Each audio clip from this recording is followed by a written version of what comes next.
Good morning and good afternoon. Welcome to another episode of Before Coffee. It is Wednesday, so what does that mean? Well, first of all, we're halfway through the week. Second of all, it is Wacky and Weird News. That's right, we're going to share all of the weird and wacky things that have been going through our news cycle, and there's actually a lot of it. I had to kick some stories out because there's so much wackiness going on, or at least what I think is wacky. Yeah, no shit.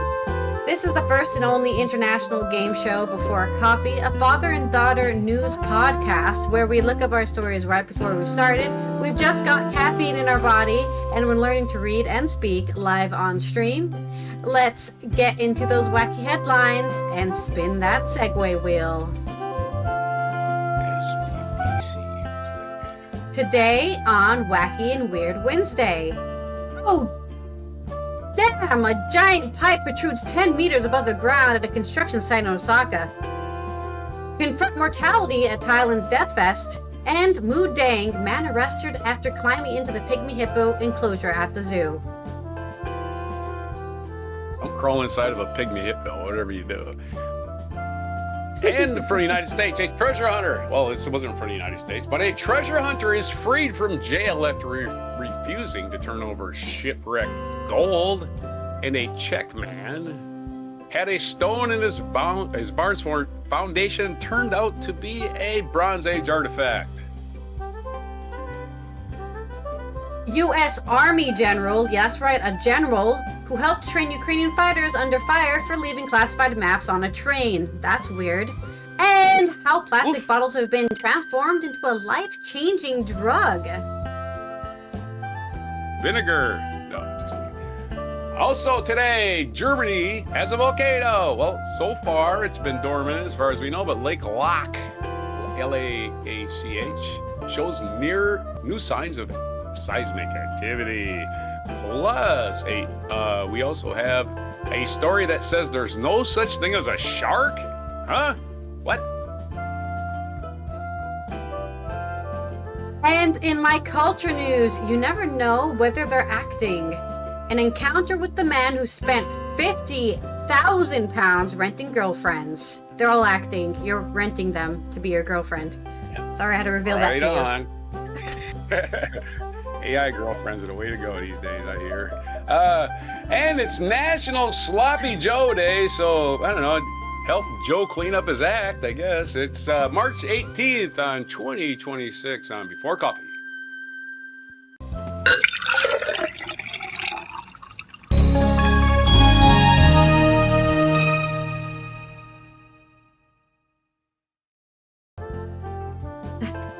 Get all sloppy with those sloppy joes. Sloppy joes. Maybe you make a sloppy corned Joe, beef. A hamburger that wouldn't hold together. A corned beef sloppy Joe. Oh, that extra corned beef. We got corned beef, by the way. I know you did. You said you're going to get it on sale. I didn't do it. She did. She went to the store. I just mentioned it. All I had to do was mention that she went to the store and bought like 4 pounds of no, it wasn't that much, but I was like, okay, well, I guess. Why did she go? Why she shouldn't be going to? She shouldn't be going to the store. She's sick. She's spreading her disease. No, that happened. That's over with. That's over with. That was a whole week ago already. Oh, so she just has the cough still. Cause she called me this morning because she got a bunch of mail saying your accounts have been blah blah blah. I'm like, yeah, I don't know what counts they're talking about. Well, she probably has a cough. She probably has a cough from sleeping with cats. That's my theory. But that's just mine. Yeah. Oh, okay. And that's what I get. Cat dander, you don't get some back. Yeah. Yeah, I'm just saying. I would say that's not good for your overall. But I'm not going to say anything to anybody because nobody ever listens to me. So. And I don't listen to anybody else. So that's the way that works. That's what you got. That's what you get. That's how that works. It's like, okay, thanks for the advice. Have a nice day. Stubborn people Bye. Attract other stubborn people, I think. Let's roll our segue wheel. Prove it. Wait, you can't say that about me. As the children of both of you, I can blame both of you for my stubbornness, and it's not my personal choice at all. Yeah. Limerick. Okay. Oh boy. Well, I hope you're awake. I hope you had your 15th cup of coffee. Holy crap, man. You know, did we even have a limerick on St. Patrick's Day? That's unfortunate.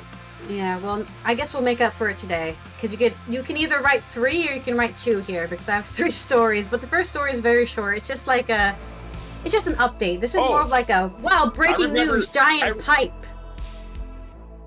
I remembered my idea. What was your idea? For the My weekend idea. I would do like a Okay. segment just on the weekends and just call it the the Biko Weeko. Mm. Right. The The before Biko coffee Week. week wrap up, right? All Biko right. Weeko. Right? Sounds great. My little idea.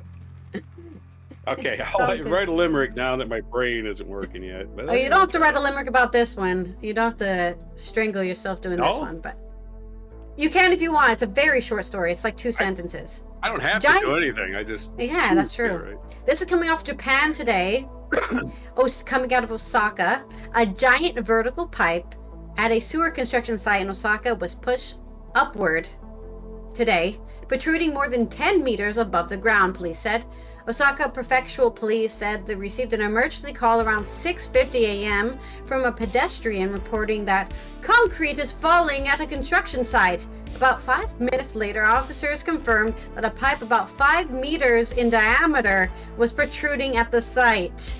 The pipe in an entertainment district near the Hankyu Railway, Osaka Umeda Station in Kita Ward, emerged from the ground under the Shin Midozuji elevated road. So it could have even gone through the road. Imagine that, just collapsing an entire elevated road. Traffic restrictions were imposed in the parts of the area, causing congestion. Fragments of asphalt could be seen scattered around the pipe, with police officers urging pedestrians to keep moving. Cars will probably be blocked for a while, said a man in his 60s who works nearby. Shin Midozuji is a major traffic artery, so I'm worried about possible disruption. Oh, don't worry. It's disrupted. There's a giant pipe coming out of the road. I also have a picture of this because you have to see it to believe it. It's crazy to see. Let me activate the image. There it is. So here's what it looks like. There's the befores on the bottom and the afters on the top. So that's what it usually looks like. And then you see a giant pipe just in the middle of the crossroad, under an elevated road. That's in the way. And also, I wouldn't trust the elevated road either. I'd be scared that it also damaged the elevated road. So I'd just stay away from that whole area. And they're probably going to be working on whatever this is for probably a week now. It feels like it's an easy thing to cause, but not an easy thing to fix. So, and like I said, it's a short story. So that's really all I have to say. So I'm going to go to my next story. So, because we don't really need to tab out for that. So my next story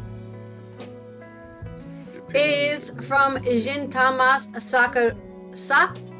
Sakosrinchai from Thailand's Nonthaburi on AP News. Thailand's Death Fest invites people to confront mortality while also offering practical services and spiritual advice for the inevitable. That's right. There's one thing everyone's going to experience with this life, and this is how I live my life about this. Death. Everyone's going to die.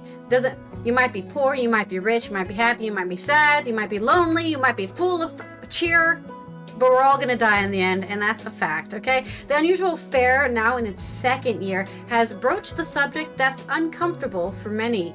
It's also one of the central teachings of Buddhism, which shapes much of Thailand's culture, about life's unavoidable sufferings, birth, old age, sickness, and death. Yeah, sadly, a lot of us do die in sickness. Sangdwan Nyang Vindajarun attended the 3-day event Friday, which would have been, I believe, what was that, the 16th? No, Monday was the 16th. The 13th. Yeah, it was Friday the 13th last week. Yeah, so Friday on the 13th with her mother, Nonthaburi province near Bangkok. She said death used to be a difficult subject for her family, but having spent more than 20 years caring for ill family members, including her husband with a stroke and relatives with cancer, she has witnessed several deaths firsthand and now feels more at ease talking about it.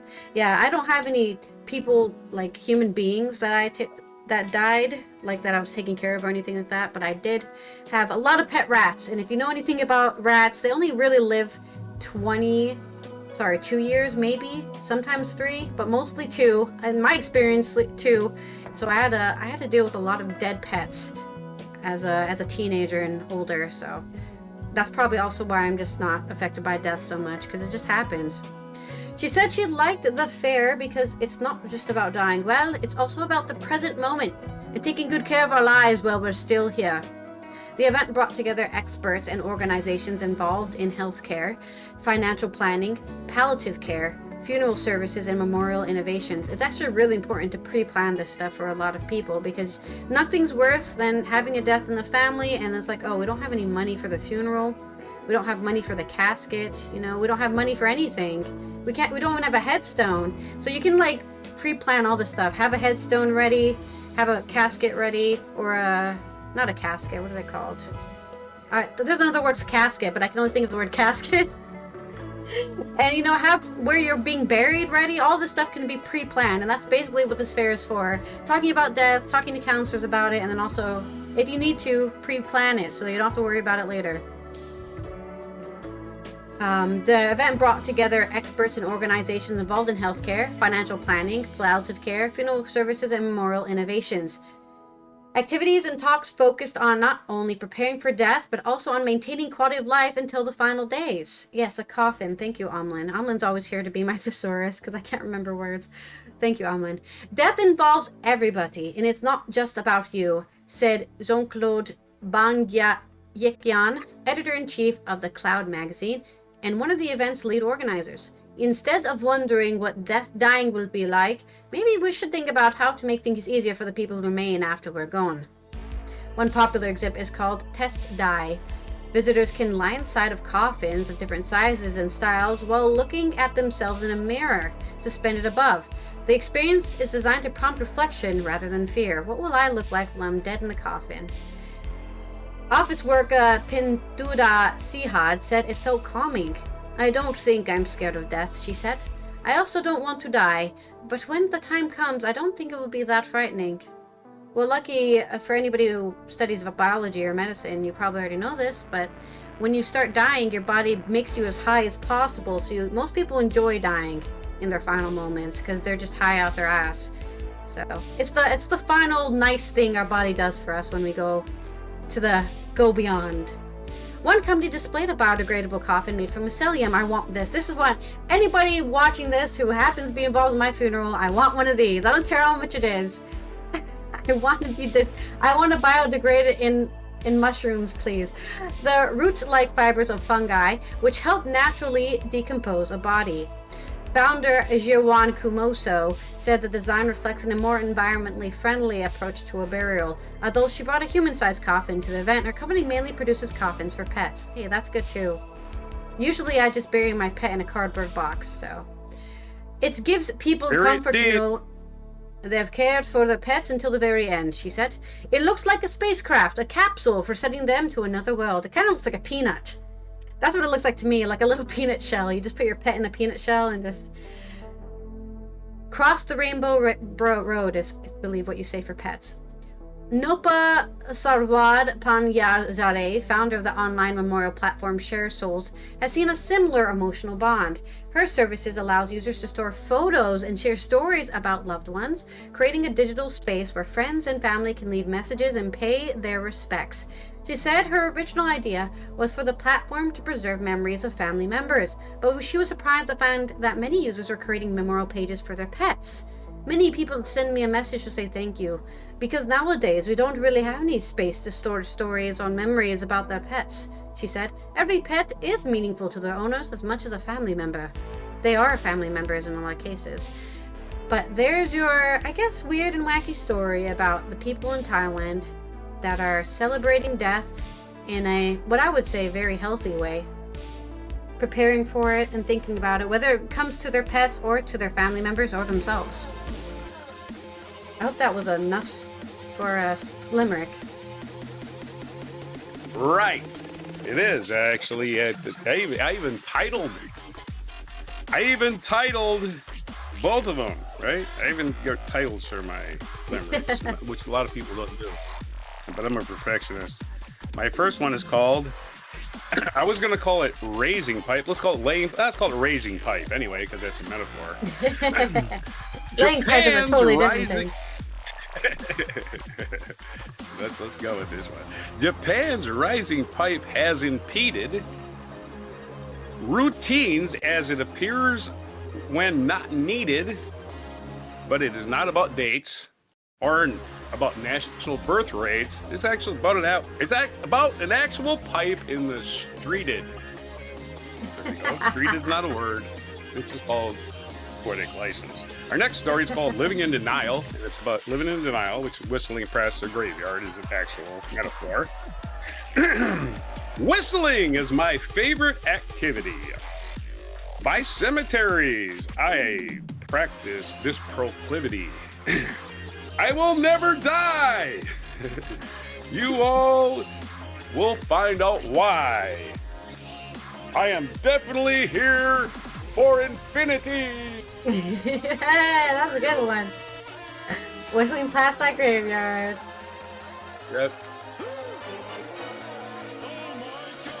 Okay, don't put your pen down yet. We still got one more story. So, our next story is somebody. There were 3 stories? Yeah, that first story wasn't a story. It was just this paragraph. Great. Our I'm next gonna get story okay. is about Mudang, the pygmy hippo that's also in Thailand. That's why I'm doing these 2 stories together. Ooh, somebody got a little too excited about Mudang and decided to break into the enclosure. This is from Rich Booth on The Independent. A man has been arrested after allegedly breaching the enclosure of Mudang, the pygmy hippo, who shot to global social media stardom at a Thai zoo last year. Zoo officials confirmed the incident involved the internet sensation. The Thai national reportedly entered the enclosure at Khao Kiao Open Zoo. I mean, it's called an open zoo. On yesterday, the 17th of March, while a keeper was absent and no other visitors were present. He was like, there's no one else here. I'm jumping in. No one's gonna stop me. According to director Narongwit Chadchoi, security footage widely circulated online shows a man in a black beanie, sunglasses, and a green tank top and brown shorts approaching Mudang and her mother Jonah while holding a tablet, seemingly recording. The man remained inside for approximately 1 to 2 minutes before staff noticed him. Mr. Chad Choi noted that the individual did not attempt to flee as the zoo contacted the police. Mudang, he was like, I'll go to jail for this. I don't care. I'll go to jail for this. Mudang, born in 24, quickly became a viral sensation thanks to a keeper sharing endearing images and videos online, drawing large crowds from Thailand and abroad. Police have initially charged the man with trespassing, though the investigation continues, with the zoo indicating it will pursue all available legal avenues. The suspect, who has since been released on bail, was not identified. Mr. Chod Choi confirmed that Mudang and Jonah were safe as the man did not attempt to touch them. Yeah. He should be happy because I'm pretty sure Jonah would have chopped his arm off. Despite the man not attempting to touch them, Mudang and her mother, Jonah, appeared slightly startled. Why is there a human in our pen? By the encounter and now under veterinary observation, the zoo stated on its official Facebook page. Officials urged visitors to strictly follow all rules and instructions from staff for the safety of both themselves and the wildlife. Keyword there, wildlife. They're not pets. The Khao Kiao Open Zoo, located about 60 miles southeast of Bangkok, spans nearly 2,000 acres and houses over 2,000 animals. That's a lot of animals. 1 acre for each animal. Mudang was born in the zoo in Chonburi. Only a month after her birth, her videos exploded on TikTok and social media quickly became obsessed.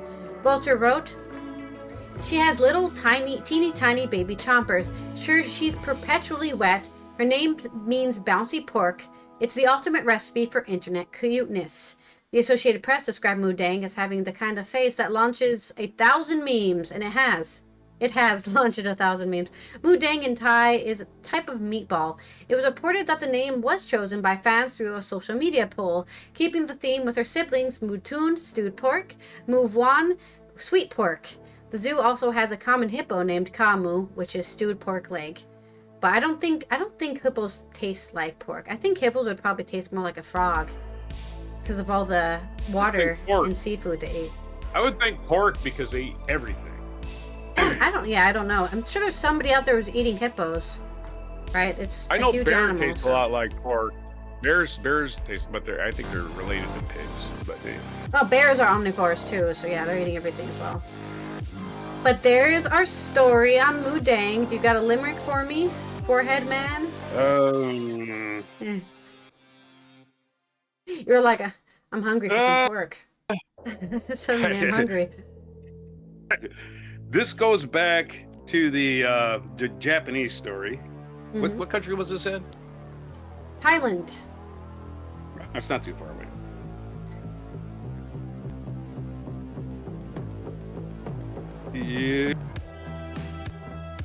Yeah. Okay, this is a Japanese poem. Okay. Hey, had to rhyme something. Hungry, hungry hippo went for a stroll. Some curious dullard jumped in his hole. But as hungry as she appeared, the visitor was spared. Next time, he should jump in with a Japanese pole. I don't know. Hey, Japanese. It's just tying back, jump back to the first story. Anyway, that rhymes with hole. You couldn't find anything else. There's the only animals that rhyme with hole are harmless, like a vole. Who's in? Oh no, a vole. No, voles are poisonous. Yeah, but nobody's like, oh my god, I gotta run for my life. I don't know. Whatever. Lots of things are poison. I'm just saying, people don't know that voles are poisonous. I'd be more afraid of a hippo. How big are pygmy hippos anyway? I don't know how big they are. They seem like a mutant. All right. These are pygmy. These are pygmy hippos, so they're actually really small. So you could definitely pick one up. I think they're probably really heavy, but you could definitely pick one up. They're probably like 100 pounds or something. Mm-hmm. I can do the Mitch Hedberg joke, right? Mitch Hedberg, right? Is a hippopotamus, or is it a really, really cool hippopotamus? It's a stupid joke. Pretty hip. Put some sunglasses on. We've got a non-sequitur from our next segue for your stories. Treasure hunter. Okay, first short story. BBC.com, Grace Eliza Goodwin. Treasure hunter freed from jail after refusing to turn over shipwrecked gold. Yeah, and how long did this poor guy spend in jail? U.S. deep sea treasure hunter refused to disclose the location of a famed shipwrecked gold coins has been released from prison after a decade. Now that's sticking to your guns, man. With 500 coins still unaccounted for. What are 500? Let's say a 500 1-ounce gold coin. 100 of those would probably be up 50,000. So yeah, he's doing all right.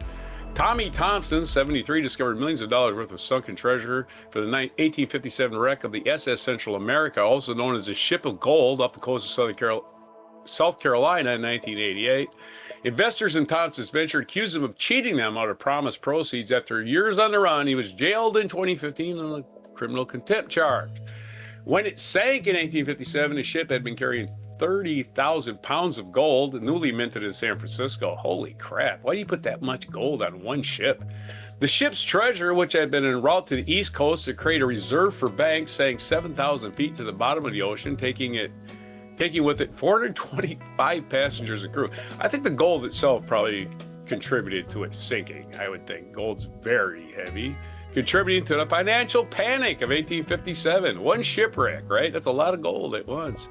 Again, we were kind of on the gold standard at the time. Our dollar was based on an ounce of gold.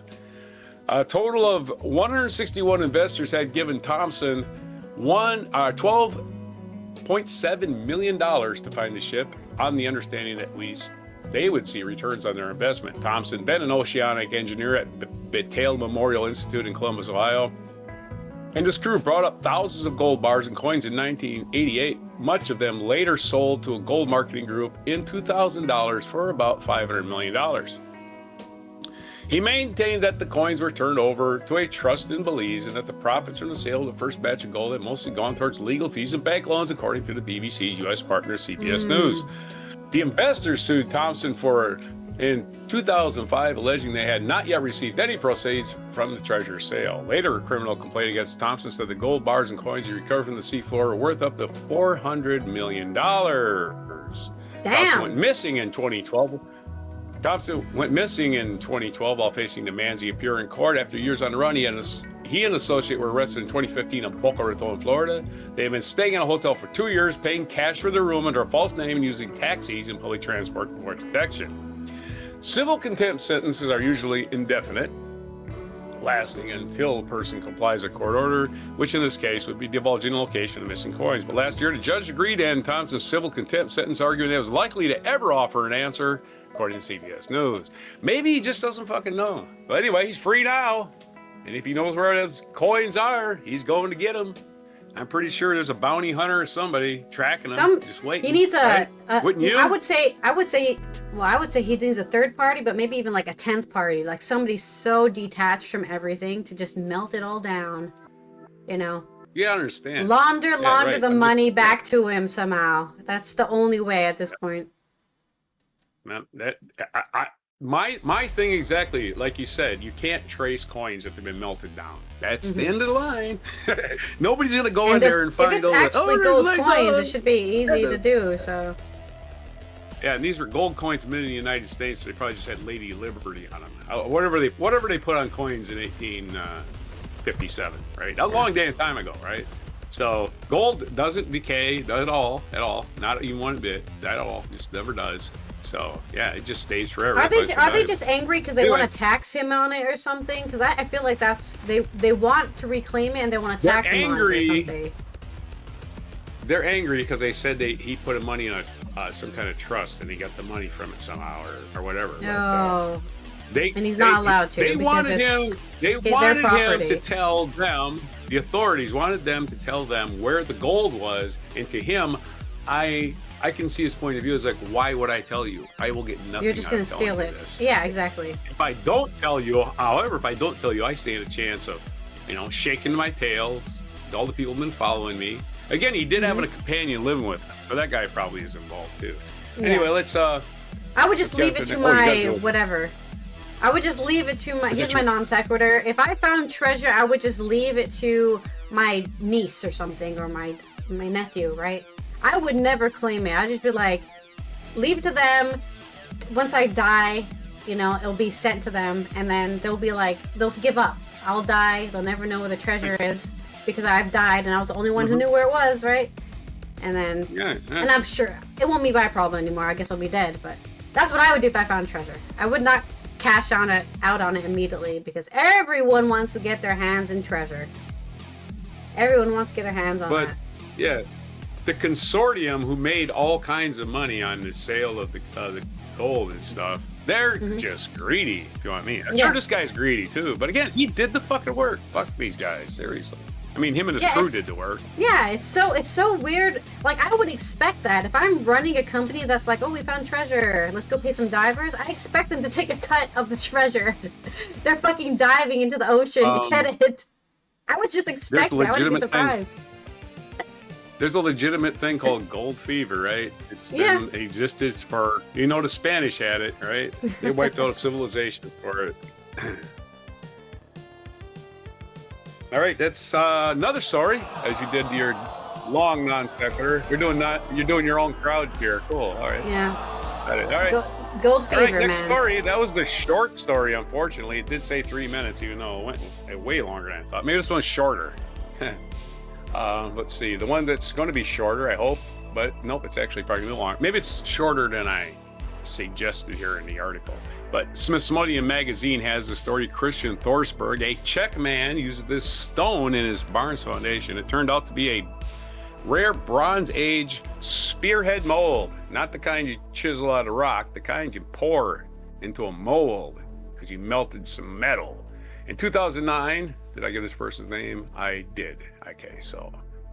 In 2007, a man identified only as J. Tomanek discovered a unique rectangular stone in the garden of his home in Morkovky, a small village in southeastern Czech Republic. The object, which had long helped support, the foundations of a barn, piqued Tomanek's interest. Eventually, it drew attention for local archaeologists too. After analyzing the find, researchers identified the stone as a millennia-old artifact used to cast Bronze Age weaponry. Nearly 9 inches long, the item made from volcanic rock called rhyolite tuff dates back to around 1350 BC. It's a casting mold, technically called a matrix for a bronze spearhead. Milan Silas, an archaeologist at the Moravian Museum in BRNO, tells Radio Prague International's Ruth Fankova. As we can see, it's a very large rectangle stone slab on the dividing surface of the mold. On one side, there's a very precisely shaped and very well preserved negative impression used for casting a bronze spearhead. There's a picture of it. It's definitely a man-made deal. It's like, there's absolutely no doubt about it. Salas is the lead author of a study published in June 25 in the journal Archaeologique Roseledi that examined the mold and outlined its surprising historical context. Drawing on a macroscopic evidence and X-ray analysis, the authors determined how old the mold was.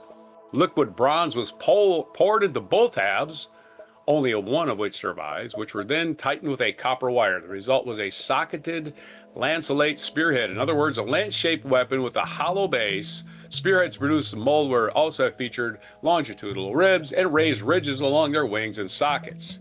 These types of weapons were common in the Carpathian region during the Late Bronze Age, named after Carpathian Mountains, and they stretch across the Central Europe and Australia in the west to Serbia in the south. The region includes a small section of the Czech Republic, the Caucasus, right?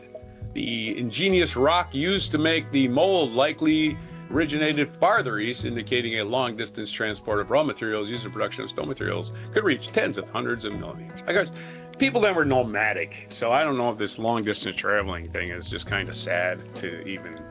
Are we even trying to theorize that this was a village? I don't know if it was. I think these people were just nomadic and they just went to where the herds went. A lot of people just go back to the same places, right? Oh, I love that spot by the river. Let's go back there this year. You know, that's humans do that to this day. They do that. So I don't know why we don't think they did that back then. Right, you make a spear with a you know, it comes in as a tip, right? It's a sharp tip, and it comes out and it goes back in, right? That means when the spear enters, you can't pull it back out. So you're going to kill an animal and you can still retrieve your spear because it's carrying it with it. So this was a hunting implement, not a war implement. There's no reason to want to have to freaking, you know, maybe, but I'm just saying. They were losing their spears too much because they'd throw them and they hurt the animal and they could never find their spear because they went off tracking the animal or whatever.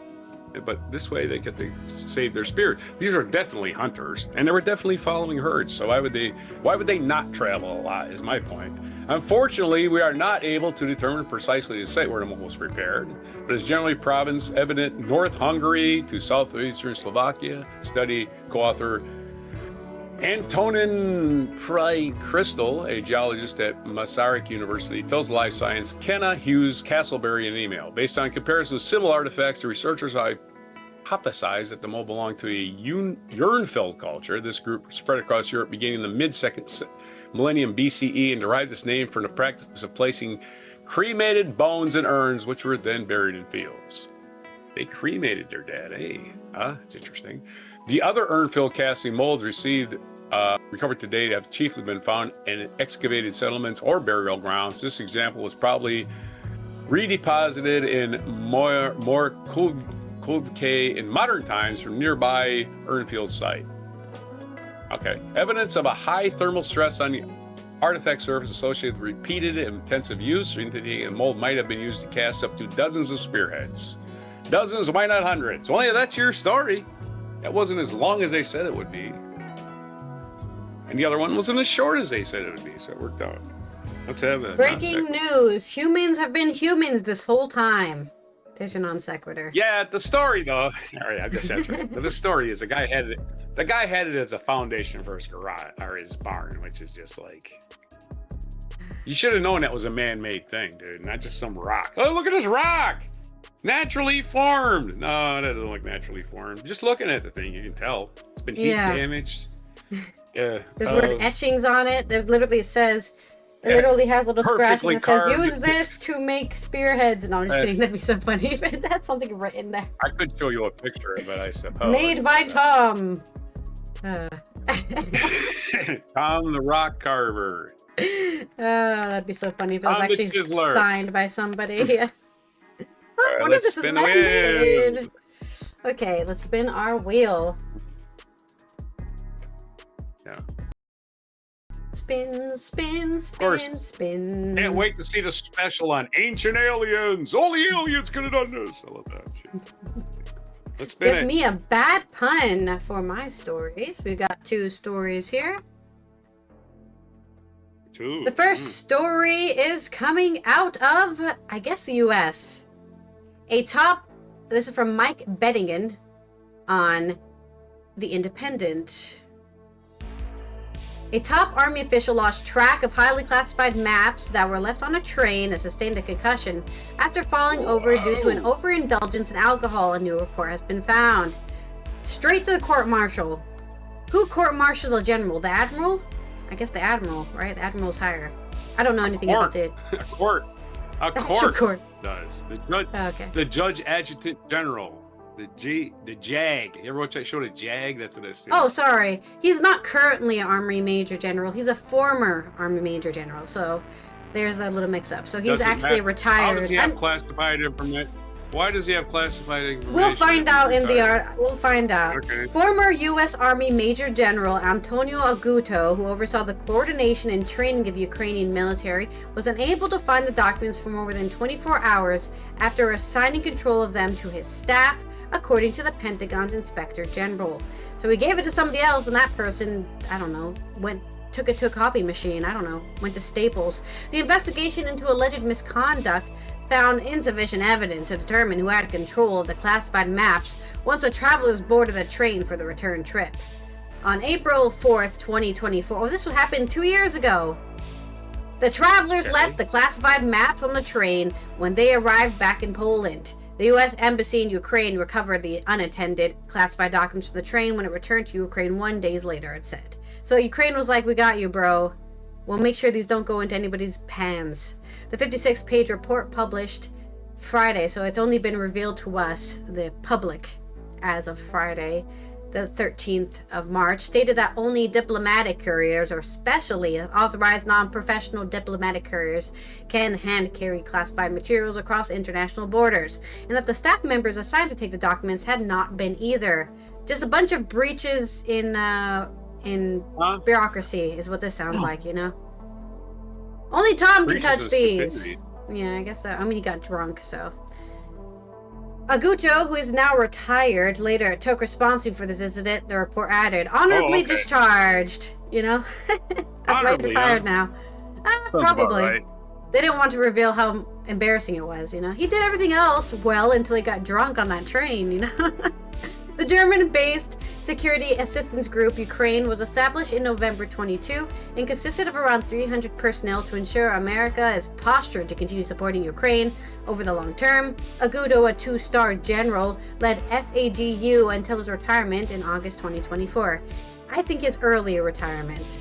As well as the incident on the train in Europe, the IG investigated allegations that Aguto was intoxicated in meetings and created a toxic work environment at the SAGU headquarters during his tenure. Yeah, definitely. Maybe he was dishonorably discharged. I don't know. I don't know if you can look that stuff up to see how people who are discharged from the. It looks to me. It sounds like he was forced into an early retirement just to push everything under the rug, get him out of there. Because he was not a great guy to work for. The accusations of being drunk in meetings were not sustained because it is hearsay, so you have to have proof or something. The IG said, though Aguto's inability to perform his duties on May 14th, 24, was a result of a concussion which was diagnosed after he sustained injuries from serious falls. We determined by preponderance of the evidence that the effects of MG Aguto's intoxication from overindulgence in alcohol during the dinner on May 13th, 24, caused the first fall in his hotel room, resulting in a concussion, the report stated. So they're saying he wasn't drunk when he left those documents behind, he just had a broken brain. It added that Aguto had been drinking from 2 bottles of liquor and had toasted multiple times throughout the 6-hour dinner. A preponderance of the evidence established that MG Aguto suffered a moderate to severe concussion caused by head injuries from at least one, if not all 3 falls in the late evening of March 13th and the morning of March 14th, the IG stated. MG Aguto's medical exam on May 14th and a comprehensive evaluation by a neurologist, an imaging test on May 16th confirmed that MG Aguto had a concussion. Oh, well, they got the doctors down. Despite his condition and the smell of alcohol in his breath the day after, it was not established that Aguto had been intoxicated while on duty. The allegations that he created a toxic work environment were also not substantiated. But there's your wacky and weird story about a guy Antonio Agudo, who was, I don't know what his deal. He has a deal, and probably something personal that we'll never find out about. But he's retired now, so I guess it's no worry on anyone else's back. He's gone now. He's unemployed. Wacky and weird story. I'm speechless. You're muted.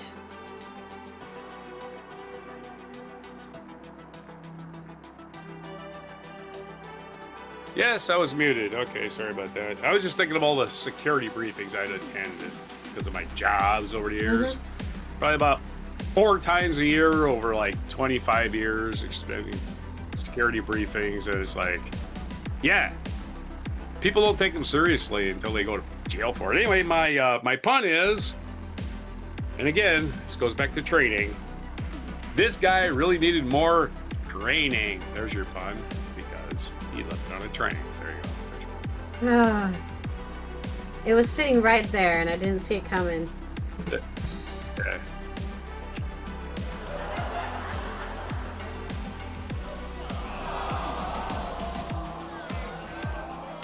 I would never make that mistake because I was scared shitless. Didn't make a mistake like that. And this guy was probably the highest ranked guy around, so there's nobody above him to be like, hey, you better behave yourself. Here's me. Here's me. Is that classified? Right? It's classified. Do I need to know it? I don't want to know it. Bye. I don't Goodbye. want to know. I'm out. Yeah, I don't even need to know. It's not in my fucking best interest. Don't tell me. It's the end of the fucking story. It's that simple. I'm not getting assassinated or tortured all for the classified information. Don't forget, a lot of times when they give you classified information, they are suspecting that you are just going to leave it on a train. They're setting you up. And it's not even real classified information. There's not even real classified information. They're just trying to see if you're passing it somewhere. So once again, if you're doing that shit, you're gonna get caught. It's just a matter of time. Well, lucky for them, nothing bad happened, right? The Ukrainians found it, which is a different military. So I don't think you can court-martial another military, but the Ukrainians found it and said, hey, we found your documents that you left behind on the train. So luckily for in this case, nothing bad happened, but who knows what bad shit happened under this guy who seemed to be drunk at work all the time. Yeah. There's no way to identify the damage that's done when people leak, especially contact information, right? Some guy overseas who doesn't even know he's been exposed to just going to work every day, and then they just found out he's a spy. They drag him outside and push him out a window or whatever. And you'll never find out about it. You'll never find out the damage of that. Okay, let's do the... I have another story. Okay. Oh, I was already on the right computer. Right, our next story is coming out of, I think, the UK. Yes, I think this is coming out of the UK. This is, you know what the great use for plastic bottles is? Turning into a drug. That's right. Get those macroplastics ready. This is from Rebecca Whitaker on The Independent. Plastic bottles have been transformed into a drug to treat Parkinson's disease using bacteria, a study has shown. It is the first time a natural biological process has been used to turn plastic waste, which would otherwise end up in a landfill, into a drug for a neurological disease to help improve people's lives. Scientists at the University of Edinburgh, this is the Scottish, have engineered an E. coli bacteria to turn a type of plastic used widely in food and drink packaging, polyethylene terephthalate, or PET, into LDOPA, which is used to treat Parkinson's. Around 166,000 people live with Parkinson's in the UK alone, and most patients are prescribed LDOPA, also called levodopa. It's considered to be the gold standard medication for treating Parkinson's disease, and now it's going to be cheaper because you just get a bottle, feed it to a bacteria, and then you got it. I'm sure that goes way more into it than that, but it'd be really funny if that's it, you know? Oh, I got my own E. coli making my medicine in the back. It's the standard medication for treating Parkinson's disease, helping to produce dopamine in the brain to treat motor symptoms like tremors, stiffness, and slowness. Traditional methods of making pharmaceuticals rely on fossil fuels, so reusing plastic is thought to be more sustainable. We'll only find out with time, right? Dr. Liz Fletcher, Deputy Chief Executive of the Industrial Biotechnology Innovation Center, said, turning plastic bottles into a Parkinson drug isn't just a creative recycling idea. It's a way of redesigning processes that work with nature to deliver real world benefits. By demonstrating that a harmful material can be converted into something that improves human health, the team is proving the sustainable high-value application of biology are both practical and effective. Further study published in the journal Natural Sustainability, so if you would like to read the whole study and not just this paraphrase from this article, Natural Sustainability is where you need to find it. Researchers broke down PET waste into chemical building blocks of terephthalic acid. Molecules of terephthalic acid were then transformed into LDOPA by the engineered bacteria through a series of biological reactions. About 50 million tons of PET waste is produced every year, so using this waste to produce a drug is more sustainable than traditional methods of making pharmaceuticals and prevents plastic from ending up in a landfill. But this isn't the first time plastic has been repurposed and transformed into a drug. Chemists at the University of Edinburgh have also used E. coli to make paracetamol in June of 2025. Hello Z, good morning. I hope you're having a good hump day. Like LDOPA, paracetamol is also currently made using oil, but maybe they can use these PET bottles instead. And further research is needed to produce painkillers in this way at commercial levels. Researchers have said these findings could mean more products are created by recycling plastic, which was also oil once upon a time, in addition to pharmaceuticals, flavorings, fragrance, cosmetics, and industrial chemicals could be made in this way. Professor Stephen Wallace of the University of Edinburgh School of Biological Sciences, who led the study, said, "This feeling, just like the beginning, if we can create medicines for neurological diseases with a waste plastic bottle, it's exciting to imagine what else the technology could achieve." Plastic waste is often seen as an environmental problem, but it also represents a vast, untapped source of carbon. By engineering biology to transform plastic into essential medicine, we show how waste material can be reimagined as a valuable resource that supports human health.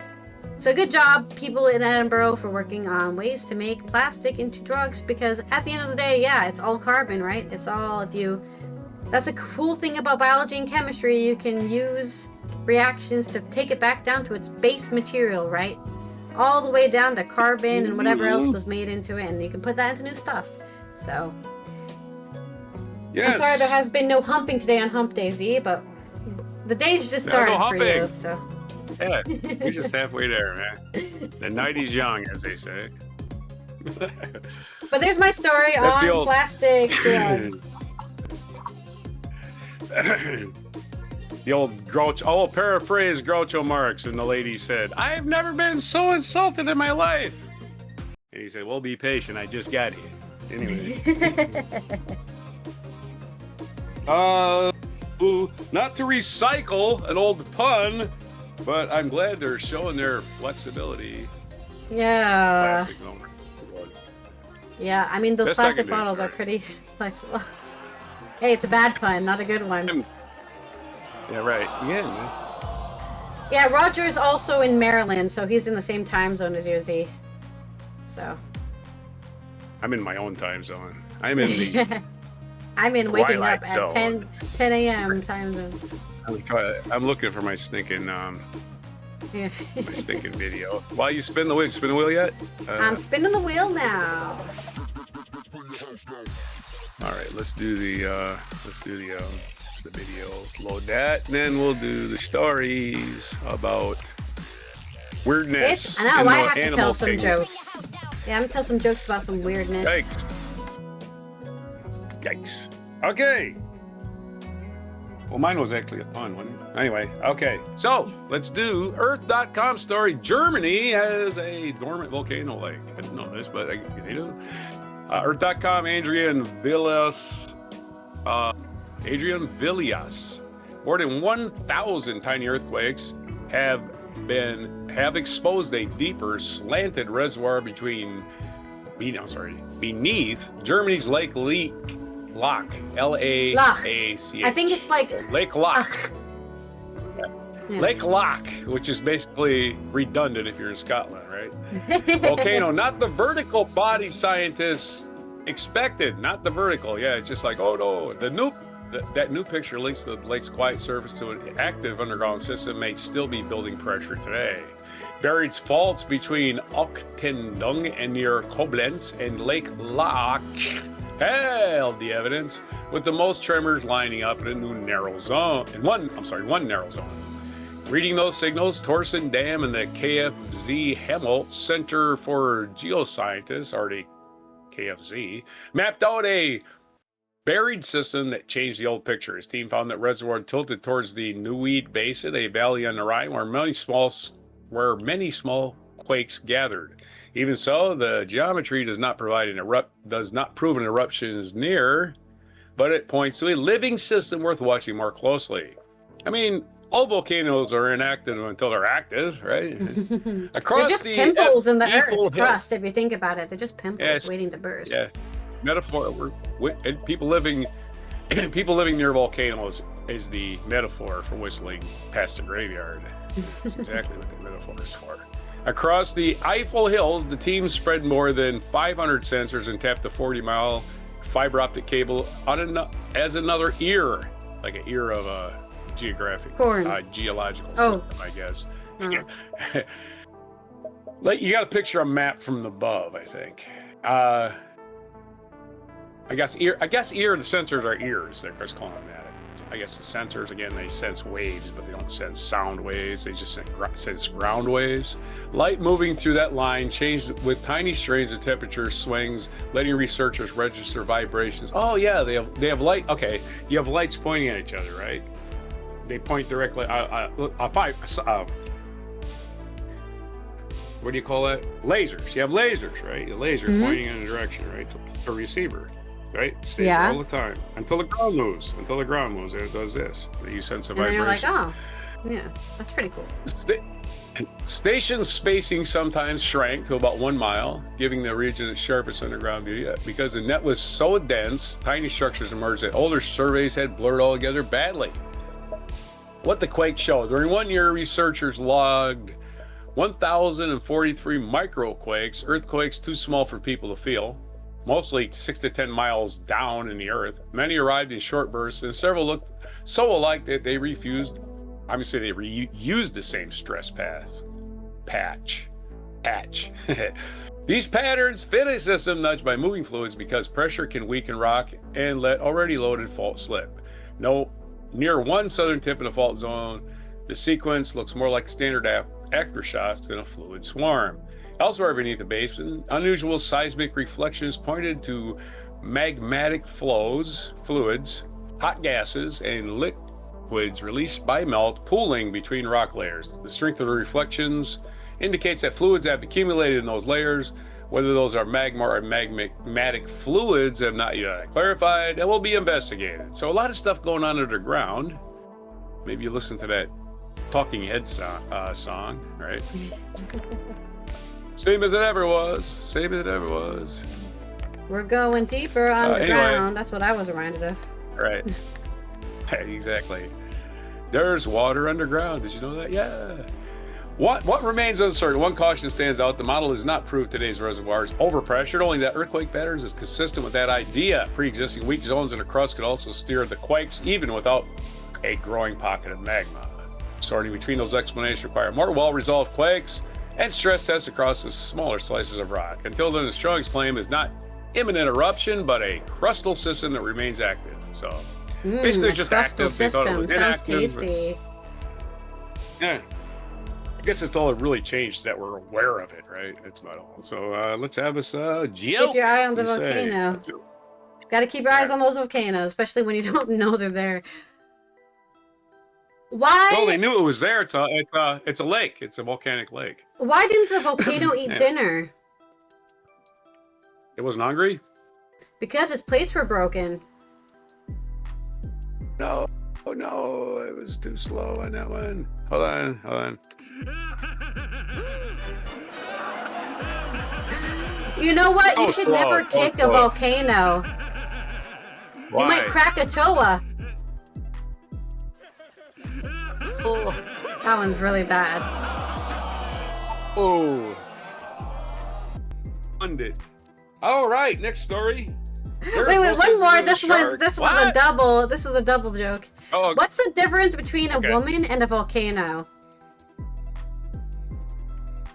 it's louder than the other. I don't know. Volcanoes never fake an eruption. Oh. That one's a good one. Just kidding. Just kidding. I'm not erupting. That wasn't real. Yeah, I know that was a good one. See, I told you. I told you that one was good. All right. You have another story? No such thing as a shark. Well, No. yeah, no such thing as a shark. There is no. Did you know that? There's no such thing as a shark. I guess it's what we're telling us in this Okay, article sharks from are not real nature.com. fish. They wouldn't lie to us. Ewan Callaway. There's your Scottish name, Ewan. E-W-E-N. Ewan Callaway. That's the story. In a 1981 magazine essay, the revolutionary biologist Stephen Jay Gould let readers in on one of the field's counterintuitive truths. Aquatic animals, including lungfish and coelacanths, are more closely related to pteropods or four-limbed vertebrates than to salmon. They're not Stickbacks fish. and many other things people call fish, or as Gold quipped, there surely is no such thing as a fish. Okay. What do we have It's a tonight? simplified- Fish. A simplified grouping label, but it's not real. Having won several games of the card game Fish, I beg to differ. There's Anyway, also no such thing as sharks could be a vegetable either. right. Okay. Do you have a 4? Go fish. Well, I can't. There's no such thing. Sharks could be in a similar situation. Hey, the sharks could be in a similar. They just a figment of our imagination. Okay. Sharks could be in a similar. That's not what they're saying, by the way.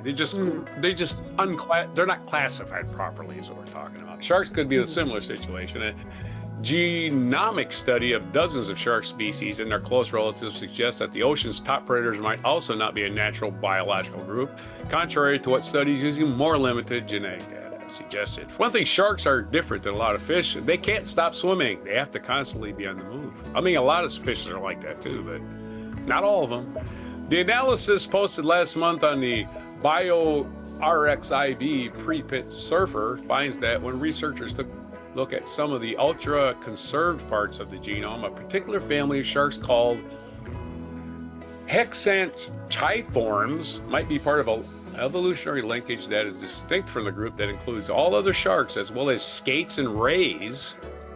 The results, which have been peer-reviewed, suggest that most animals that people call sharks are most closely related to rays and skates than to the hexanchiform shark species, just as Gould pointed out was the case for some species called fishes. Don't forget, for years and years we called whales fishes when they're not even close to being a fish. They give live birth, for one thing. Whether a group of animals is paraphyletic or not doesn't keep most scientists awake at night, but accurate family trees or phylogenies, including one for sharks, help researchers to chart the evolution of key traits. Having an accurate phylogeny is a way forward to understanding the process that have shaped life, says Gavin Naylor, an evolutionary biologist at Florida Museum of Natural History in Gainesville. Sharks, along with rays, skates, and other sea creatures with a cartilaginous skeleton, are part of a group called Clondicthyes, which share a common ancestor with bony. Share a common ancestor with bony fish that lived more than 400 million years ago. Animals resembling modern sharks have existed for much of this time, said Naylor. These things have been around looking the way they look, or at least recognizable as sharks, for 330 million years. Yet researchers are unsure how the different members of Clondicthyes Can't you have normal words? Which is one of the major jawed vertebrate groups are related to one another. Anatomical studies have concluded that rays and skates, together known as batoids, cool name, I can pronounce, were either distinct from sharks or members of a shark subgroup. Studies of limited genetic data have also tended to class sharks and batoids as distinct evolutionary groups. Increasingly, researchers are redrawing the animal tree of life using entire genomes, sometimes with bewildering and controversial conclusions, but sharks have yet to receive such attention. Poor sharks. To plug this gap, evolutionary biologists Thomas Neer and Chase Brownstein, not Thomas Neer, that's one person's name, and Chase Brownstein is another person's name at Yale University in New Haven, but they didn't move it. I like I say Yale University in New Haven, Connecticut, not that other Yale University, the one in Cleveland. I don't fuck with this shit. Analyzed previously published genomes for 48 species of the shark, ray, and other panels representing all other lineages of chondrichthyes. I guess that's what it says. They looked at the two kinds of data: 840 protein coding sequences that are shared across the species, and around 350 ultra-conserved region are slowly evolving sequences probably serve important but unknown functions. Maybe not. Who knows, right? I mean, men evolved to have nipples. We have no purpose for them, so I don't, not everything has a purpose genetically, right? They don't have, they didn't evolve to have nipples. Humans are born with nipples. All apes are born with nipples. They're just like, why is there a reason to remove them? My point is, there is not necessarily an evolutionary purpose for everything we have, right? It's just there, right? Yeah, you have your mammary organs. It's just what it is, right? Okay, again, all male mammals have nipples, but they don't use them. Maybe back in the day, men used to feed babies too, and we just stopped doing that because you can't prove it. You have mammary organs right now. You could feed a baby. Well, I could say, my counter argument to my own argument is, of course, men are required to have nipples because, I don't know, I'd ask a woman, would you date a man with no nipples? I don't think you would. I would think it's an alien. Yeah, same thing with belly buttons. Actually, that would evolutionarily, that would put that guy on the outside looking in evolution because he would not be able to breed with anybody unless he forced himself. I think they actually tried this, a doctor somewhere, right? They specifically made sure to not make belly buttons because you can do it where you don't make a giant scar in somebody's belly. And everyone was like, that's freaky. You still have. My brain does not like that. So they do it on purpose. They actually give you a belly button on purpose because otherwise your human monkey brain goes, that is not a human being. That's an alien. You freak out. So yeah. I mean, there's always going to be something there. You can't just eliminate the fact that. No, they can. They can do a perfect. They can do a perfect, like, flat stomach, no scarring. Yeah, it's very freaky because we're so used to seeing it. Yeah, if you went to the beach like that, good luck, man. Good luck. You better put a shirt on. That's all. Yeah, you're right. Everybody would lose their fucking mind. They would think you're a bot. You're not real. You're an alien. You have no nipples and no belly button, dude. You missed two key parts. There's got to be a science fiction book that already covered this, right? I know there has to be. All right, that's my only story. My last story. What's a shark's order at McDonald's? Extra fries. A quarter flounder with cheese.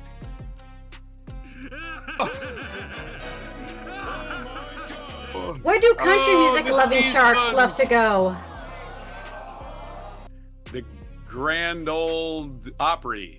Nashville. What? Nashville? What do you mean? Nash, they're gnashing. Sharks gnash when they're all... Oh, the G. Yeah. The G Nash. Yeah, right, sorry. I guess you have to see it spelled. Nashville. On that one. What sort of fish operates on a sick shark? Kind of what? What kind of fish operates on a sick shark? A sturgeon? Yeah, you got that one's easy. That one is an easy one. A sturgeon.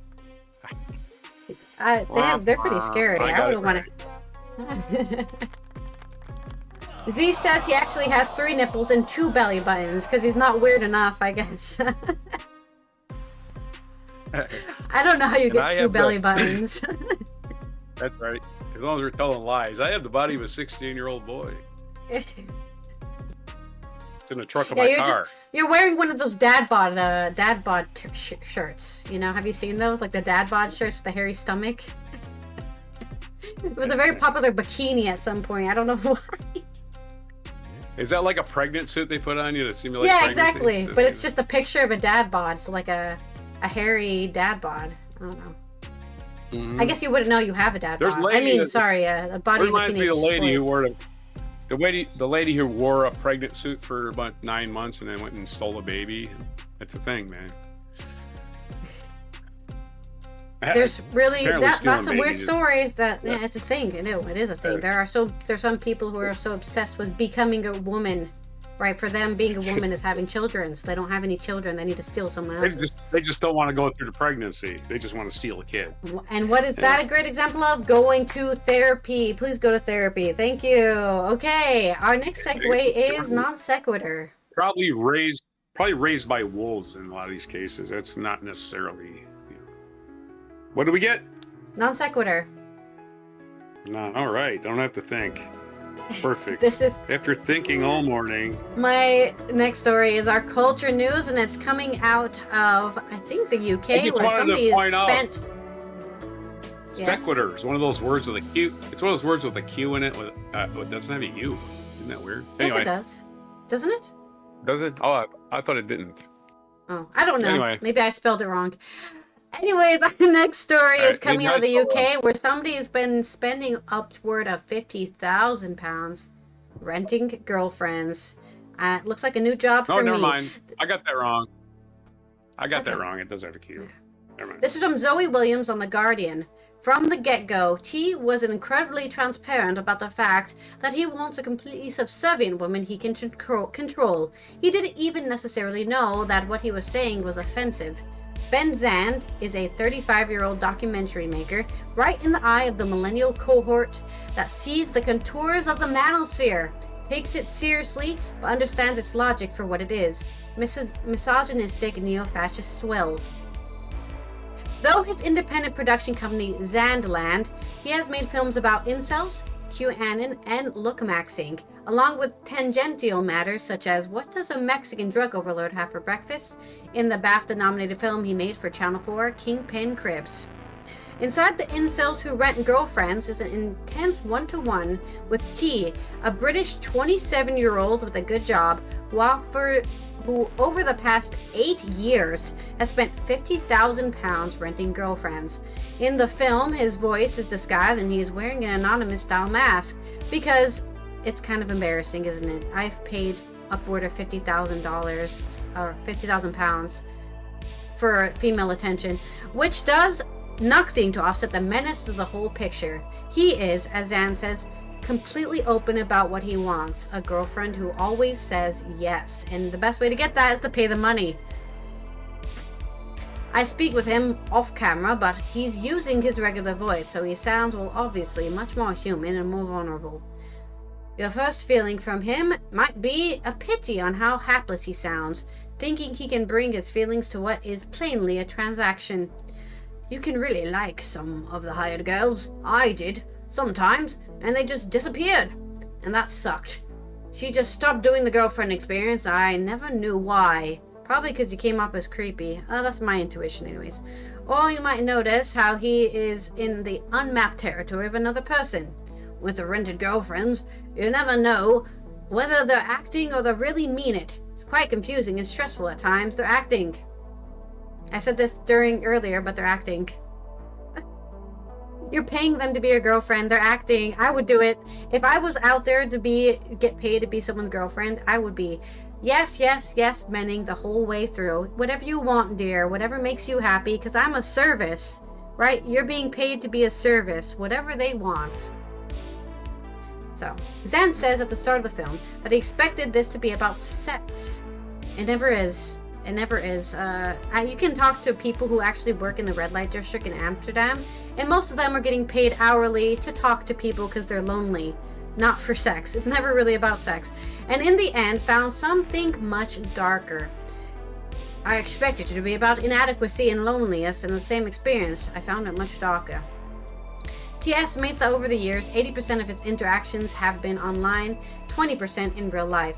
He has experimented with AI girlfriends. I wondered whether it would help tackle my feelings of loneliness and need for companionship. But don't laugh, I wanted a girlfriend for the sexual side of it as well. Yeah, you can't have sex with a computer. Yet. Not yet. But it's case by case whether sex is on the table with real life rented girlfriends. Sometimes it is, sometimes it isn't. But those relationships don't last very long. You might rent an online girlfriend for a week or a month, whereas in real life, because it's so much more interactive, you wouldn't have time for a whole week, so you'd be more likely to rent for a day or two. They would do regular stuff, go out for lunch, go back to her place, watch a movie. He has engaged sex workers as well and concludes, I guess if you look at it in different levels, you've got the real partner, who's obviously top tier, and then at the bottom you've got the sex worker, who you actually know is just doing it for the money. In the middle is the hired girlfriend, who you're not really sure sometimes. It's the same as a sex worker. I'm sorry to tell you this. There's no way, right? I'm sorry, as a woman, I can only speak on my bias, but as a woman, there's no way you're being a hired girlfriend because you just enjoy it. I don't think that's a thing. Like, if you want to date a bunch of men and get paid for it, I think that's where you get like the sugar babes from, you know? That's more of the sugar babe thing. I would say for me. And I'm polyamorous, so I'm not monogamous at all, but yeah, I'm not money obsessed, so none of this is interesting to me actually. You can think about it like the commodification of sex, the commodification of companionship, that gray space where T is escaping into the fantasy that his rented girlfriend is really feeling the emotion he has paid her to act out. But the more T talks, the more it becomes clear that what he really wants is a girlfriend who has no autonomy at all. Those robot girlfriends can't come soon enough for people like T. It starts quite mildly. He describes renting a girlfriend as like being on vacation. They'll always be happy, they'll always be in a good mood. He says he has had problems with online rentals based in the US or Asia because the time zone means they don't respond fast enough. To Zand, he says straightforwardly that he wants a girlfriend who never says no. But there's an even more telling moment when Zand brings in 3 real-life women to talk to T and try to get to the bottom of why a real-life partner eludes him. He says he wants them to reply to him immediately, and one woman asks, what if she's busy? And he replies, well, within reason, she might need to go to the toilet or have a drink of water. The woman in the fantasy is no more complicated than a tiny tears crying doll. You put water in, the water comes out, and that's the range of her allowable agency. It's quite a lurching realization that this guy, who sounds quite personable and shy, who might remind you of a piece you read recently about rejection sensitivity dysphoria, is actually pathologically controlling, which leaves you with 2 possible conclusions. Either he's just not a good person, coercive, domineering, psychologically a danger to women, or he is a good person whose online existence has led him so deep into a world where you can buy fake things that you are no longer fit for a world of real things. If it's the first, it's dark. If it's the second, it's dark and incredibly sad. Zand, toggling between the same interpretations, was struck by a different moment in the film. He introduces T to one of the 3 women, and T slaps his legs and gestures for the woman to sit on his knee. You can use your words. He doesn't ask for that. That exemplified it all. That there's a rule book. He's read on the internet of what it means to be an attractive guy in the world, and he's trying to fulfill a role that's all wrong. Of the 3 women T speaks to, 2 choose to sit far away from T as possible to be while remaining on the same sofa. One looks as if she's actually burrowing into the sofa to escape. Given that this isn't his first manosphere rodeo, Zant is unsurprised by all of these rules, which to him sound ridiculous. T, wondering aloud why he couldn't get a girlfriend in real life, says he has no height issues, as if women were walking around making a constant vertical analysis of their surroundings, discarding anything shorter than a young tree. All guys in these spaces have a metric of what they think is an acceptable guy is.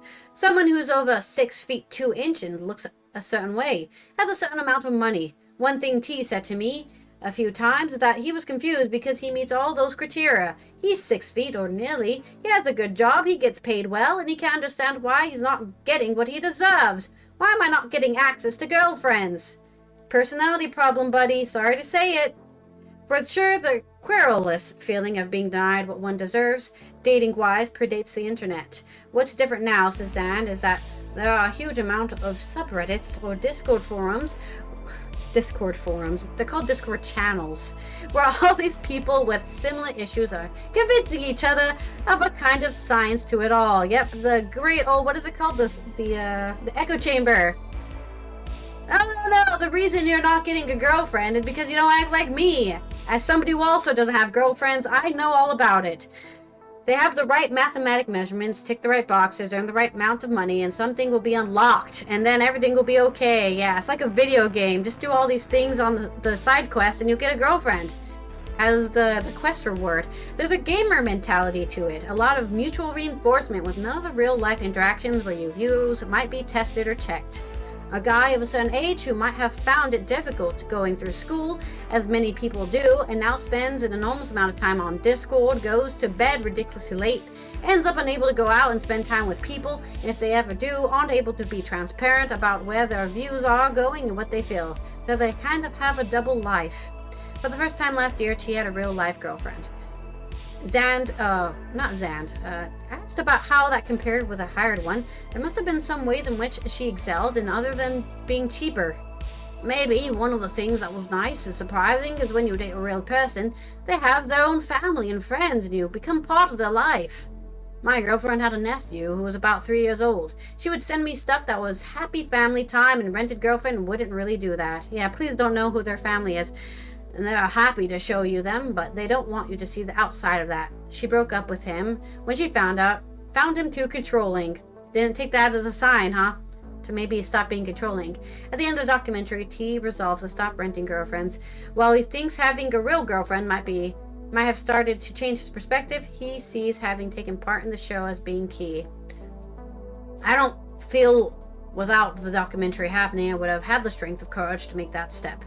I think the act of him coming to meet us, Zan says, so that he is redeemable. There are very few people I meet that I think aren't redeemable. I have to agree with Zand on that too, honestly. I'm not saying this guy isn't redeemable. I think a lot of people, I am sadly one of those people who would be like, I can fix them, but it is very tiring, and a lot of people do not have the energy, right, to go out of their way to fix people and to build them up and get them into a place that is healthy.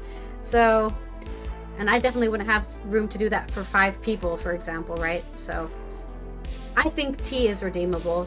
Zan hasn't met anyone that aren't redeemable. I don't like the idea in general, but also the way they explain what it's like to be them. So often they sound like they know they have a problem that they don't want other people to have. So there's your weird and wacky story about the man who spent way too much money renting girlfriends and may have found a route into discovering his own issues and solving them for himself instead of, I don't know, trying to look for this miraculous woman that does not exist. Right. For non sequitur, I have a joke from the late great Mitch Hedberg. He said, all right, here we go. I don't have a girlfriend. I just know somebody would be really angry if they heard me say that.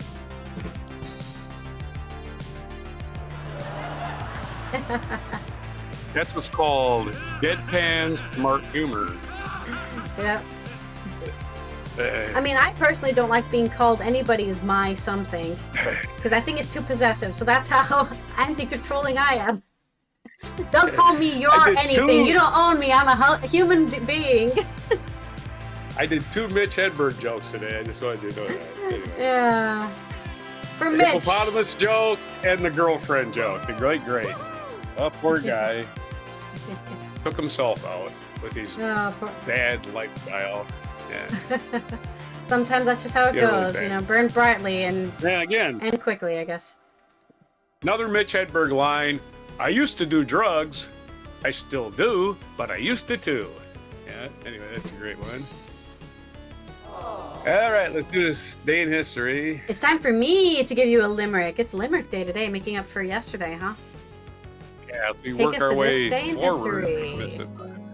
To me, they should do this page from the beginning to the end, not from the end to the beginning, but they're backwards. This day in history. 1766, the British Parliament repealed the Stamp Act.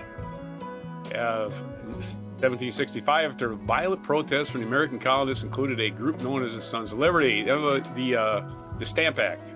I don't know if that was a Boston Tea Party thing, but could have been. Either way, it was against to pay taxes for tariff. your stamps. That's what it was. It was tariff. It was a tariff act. It was like, oh my God, how are we supposed to fucking do anything? We're never making any money here, you bastards. Taxation without representation. That was 1837. American politician Grover Cleveland, who is only U.S. president that served 2 discontinuous terms until, of course, Stinky the Clown. But well, you know what? He has not completed his term, has he? I don't think he will. I really don't. I think he's getting impeached. I think even Republicans will just vote to end this idiot's term. They'll make some kind of deal. You watch. 1869, Neville Chamberlain, who was the British Prime Minister who capitulated to Hitler. Well, it's his birthday. Happy birthday, capitulator. Boo, Capitulator, alligator. There you go. Capitulator, alligator. Neville Chamberlain. 1871, the Commune of Paris, an insurrection of Parisians against the French government, began, lasting until May 28th, until it got warm enough and everybody's like, man, it's too hot to be out here. 1902, Italian operatic tenor Enrico Caruso. That guy. The tenor, the most famous tenor in recorded music at the time. Anyway, he was the first musicians, one of the first, to document his voice on a gramophone, made his first phonograph recording in this day in 1902. I wonder what that record is worth, right? I know somebody that has some of Edison's old phonograph things, but they weren't going to give them to me. 1906, the first monoplane constructed by the Romanian inventor Trajan Bua made a flight of 12 meters or 400 feet. Whoa, 40 feet, sorry, 40 feet. This was 3 years after the Wright brothers, so I'm not sure why we're acting like this is some great thing. But whatever, he came in maybe 10th or 11th in there. We don't even know if the Wright brothers are first, by the way. 1932, American writer John Updike, whose novels, short stories, and poems are known for their realistic but subtle depiction, was born. John Updike. His depiction of American Protestant small-town middle-class life. In other words, your, what do you call them? What do you call the Anglo-Saxon Protestants? White Anglo-Saxon Protestants. Wasps. Waspy life. Yeah, right. WASP. Yeah, I know them acronyms. The WASP. The JAP. You know what a JAP is, right? It's a Jewish American princess. 1936, politician F.W. de Klerk, who was president of South Africa, brought the apartheid system to an end, and he was born in this day, 1936. Good for you, F.W. de Klerk. Right after I was born. Speaker. Thanks. Yeah, 1994. That's right. I'm so happy to live in a post-apartheid time. That's probably why you speak with that South African accent, right? Oh, no, I don't. 1964. Your British accent sounds South African. It sounds South African to me. I'm sorry. It's somewhere between the Judge on the Pink Floyd album and South Africa. Hey, man, I love it. It cheers me up. 1964, speed skater Bonnie Blair, one of the most successful American women's athletes in Winter Olympics. She was born in this. Happy birthday. She's turning 62. Bonnie Blair, she does not seem that old. She's like yesterday. She was winning medals. She was born in Cornwall, New York. Famous for their Cornish game hens. I don't know. 1965, Soviet cosmonaut Alexei Leonov, after passing through an airlock on the spacecraft Volcano 2, became the first man to walk in space. When you technically cannot walk in space. He was just doing this. We just call it floating in space. Yeah. There's nothing to walk on, so I don't know how he walked. 1974, 7 member countries of OPEC lifted a 5-month oil embargo against the United States. A similar thing is going on now. It's an embargo, but I mean, we produce our own oil, but unfortunately, we can't buy it as cheap as we used to anymore because, hey, it's becoming scarce again. So once again, we're being screwed by being dependent on oil, and we haven't learned a damn thing since 1974. Another thing Reagan ruined, by the way, Jimmy Carter would have had us on the way to energy independence, but Reagan rigged the election by making Iran keep the hostages extra long, totally screwed everybody. We would have energy independence.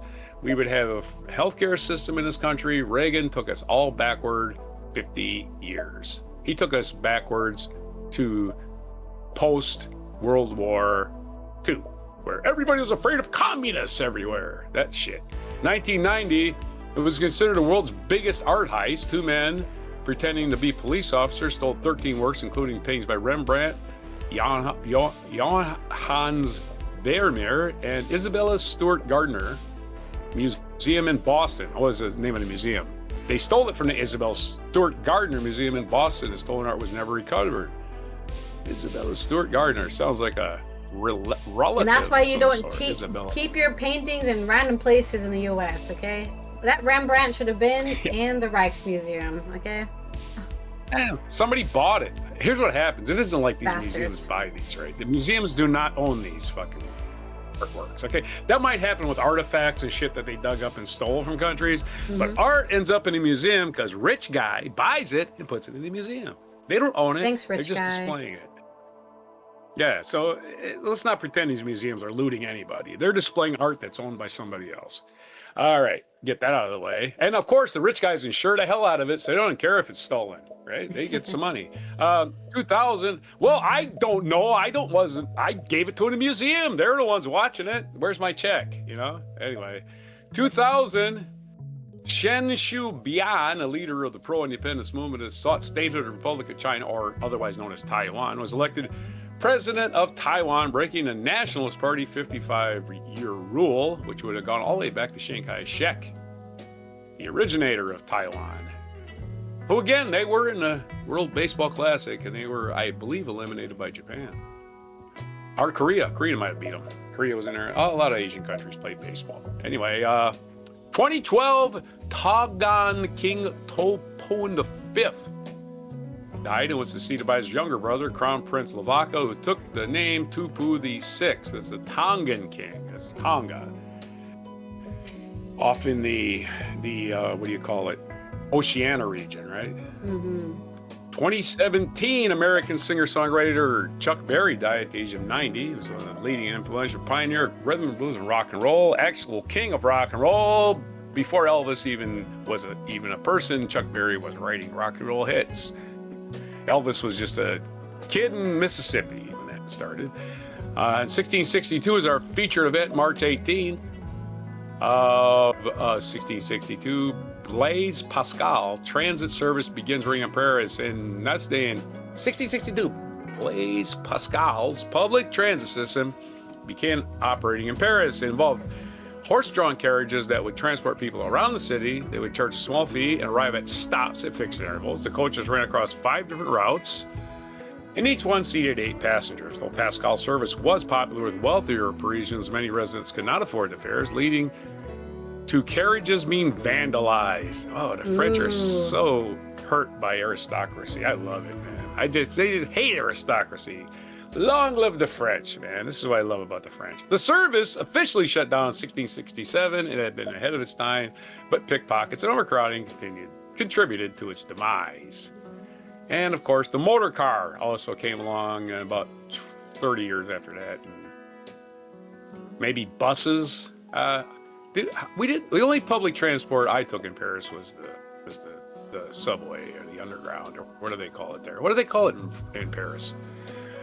Most places in New York call it the metro. Oh, is that right? Yeah. Yeah. Well, in London they call it the underground. That's all. Yeah, anyway, but Paris, the unair-conditioned under subway, I'm experienced with that. Our featured birthday today is Queen Latifah. Actual royalty was born on this day. Yeah, March 18th, 1970, 56.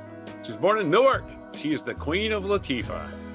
And there you go. Very good actor, too. A very pretty one. Oh, she's great. And a great rapper. Yeah. She never gets credit for being like the first big female rapper who actually, she slammed down some lines.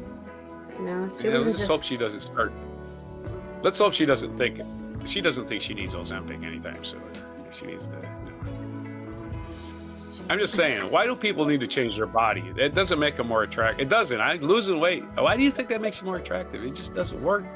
for a lot of people. Anyway, and it's basically advertisers telling you that. Anyway, our feature other birthdays today, we did Grover Cleveland, Neville Chamberlain, Mike Webster, American football player from Rhinelander, Wisconsin. He's only from like 20 miles from where I grew up. Yeah.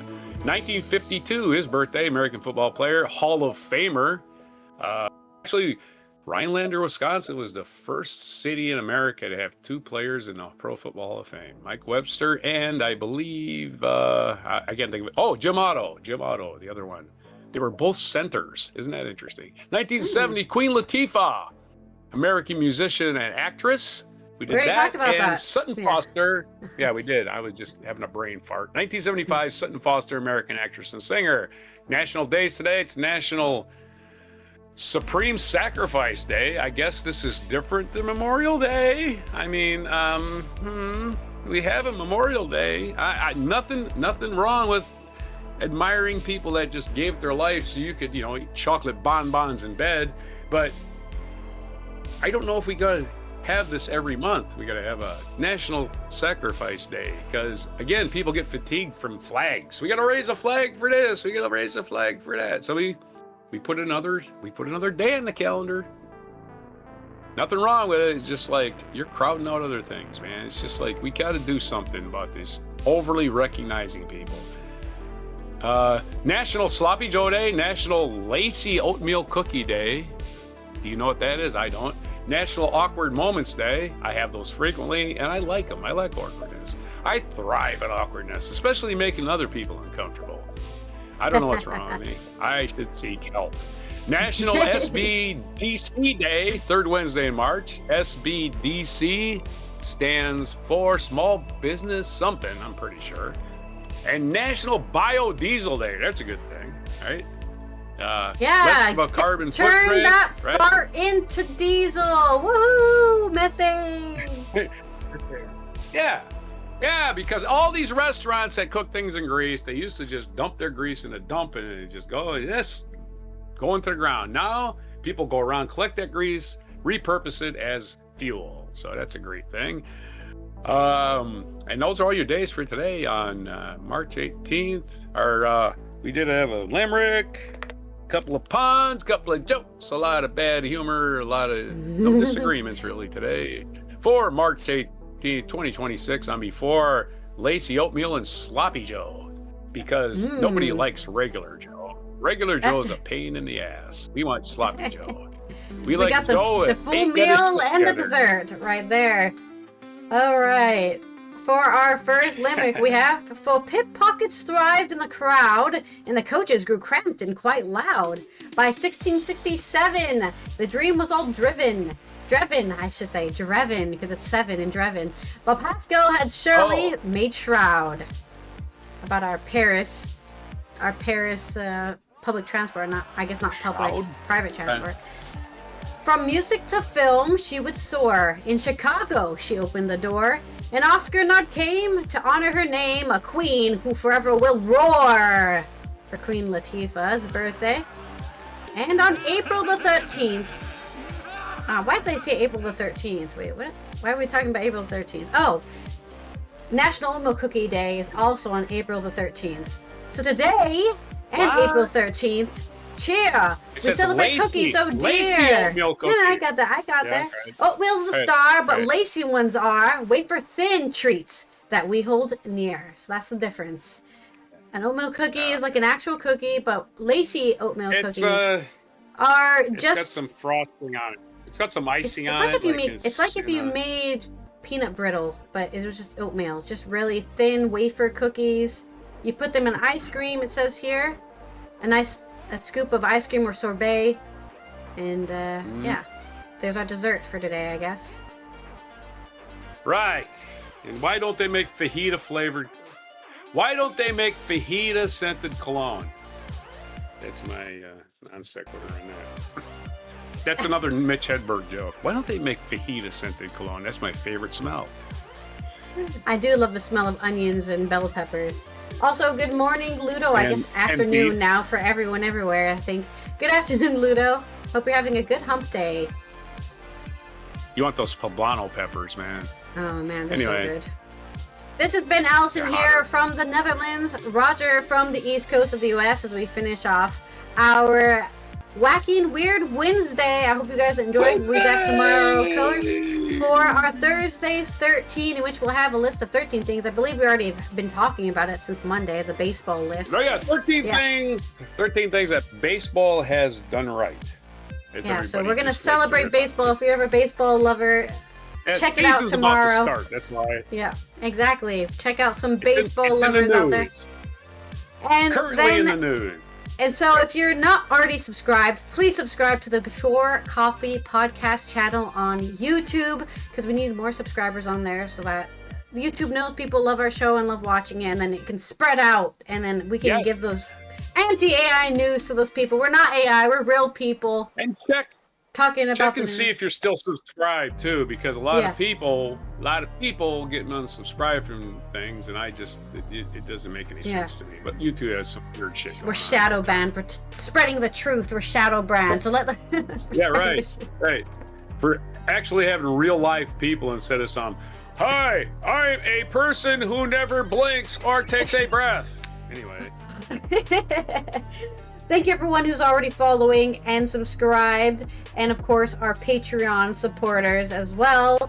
We will see you tomorrow, and here is our mic drop moment about baseball. More baseball. The winners of the World Series, right? Not the World Series. The World Series is not over. This is the World Baseball Classic. Okay. It's up to Roman Anthony. It's like the Olympics for baseball. USA getting shut down by Venezuela, who they decided to invade a couple months ago. I don't know if you noticed that. This is USA. They could have just done this. Instead of bombing Venezuela, they could have just done this and been like, oh, Venezuela wins in the end.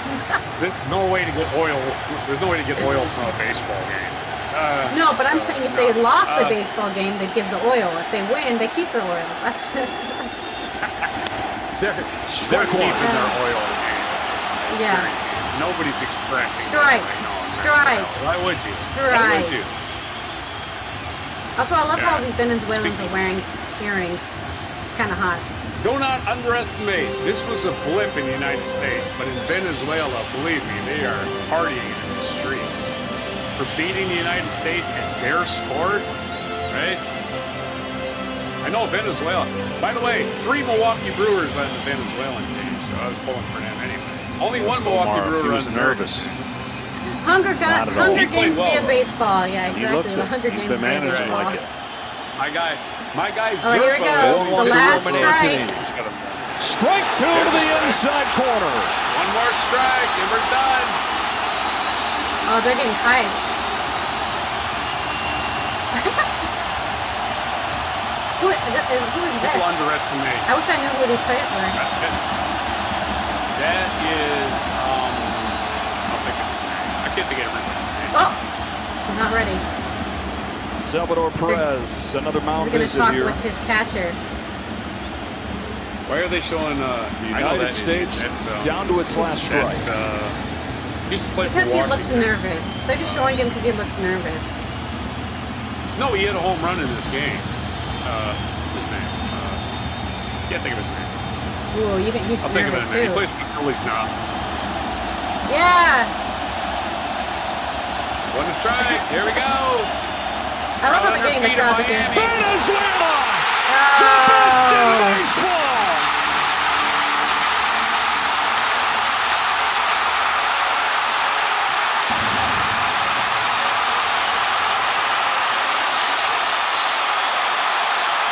He's crying.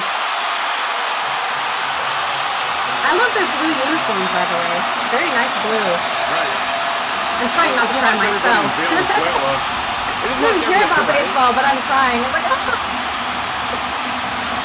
I feel like everybody in there is a big fan of Maduro.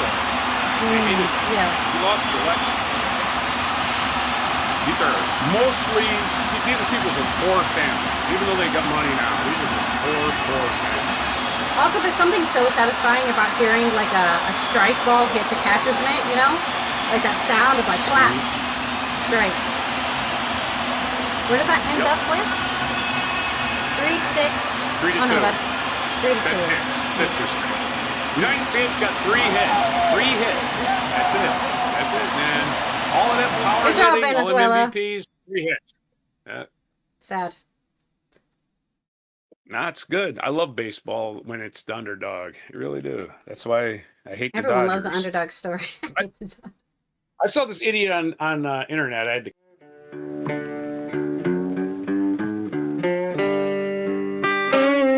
Be sure to hit the like, subscribe, and notify buttons, and follow our other channels, Toxic Alley, History of Gravy, and Scratchy Old Records.